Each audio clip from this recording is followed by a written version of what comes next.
আপোনালোকে বহুতেই কমপ্লেইন কৰে যে বাইদেউ সিজাৰিনৰ সময়ত যে আমাৰ কঁকালত বেজিটো দিলে তেতিয়াৰ পিছৰ পৰা আমাৰ কঁকালৰ বিষ আৰম্ভ হয় কিন্তু আচলতে সেনেকুৱা নহয় জানেনে কঁকালৰ বিষটো কিহৰ কাৰণে হয় সিজাৰিন ডেলিভাৰী হওক বা নৰ্মেল ডেলিভাৰীৰ পিছত আপোনালোকে ভালকৈ কেলছিয়াম নাখায়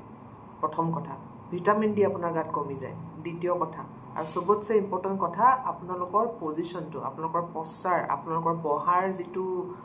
বডিৰ শ্বেপ হ'ব লাগে সেনেকুৱাটো যেনেকৈ আপুনি পিছফালে ৰাজহাড়ডাল একদম ষ্ট্ৰেইট কৰি পেলাই বহিব লাগে এনেকৈ ধেনুভুৰীয়া হৈ বহিব নালাগে হা বেবিটো লোৱাৰ সময়ত বিশেষকৈ খোজ কাঢ়োঁতে ফিট হৈ পেলাই শ্বল্ডাৰ ডাউন গম পাইছেনে চ' সেনেকুৱা ধৰণে আপুনি খোজ কাঢ়া নাই বা আপুনি খুব হালি হালি কাম কৰিছে এইখিনি সময়ততো পেটটো ঢিলা হৈ থাকে পেটটো ঢিলা হ'লে যদি আপুনি হালি যায় মাংসখিনি যদি আপুনি ভিতৰ চাইডে এনেকৈ টাইট কৰি নাথাকে তেতিয়াহ'লে কি হ'ব স্পাইনত আপোনাৰ ৰাজহাড়ত আৰু প্ৰেছাৰ পৰিব ৰাজহাড়ত যিবিলাক হাড় মাংসপেশী থাকে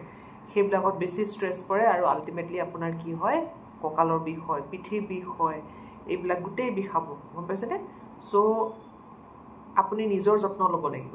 ডেলিভাৰীৰ পিছত নৰ্মেলে হওক বা সিজাৰিনে হওক ভালদৰে থিয় হ'ব লাগিব ভালদৰে বহিব লাগিব ভালদৰে খোজ কাঢ়িব লাগিব আৰু ভালদৰে খাব লাগিব তেতিয়াহে আপোনাৰ নহ'ব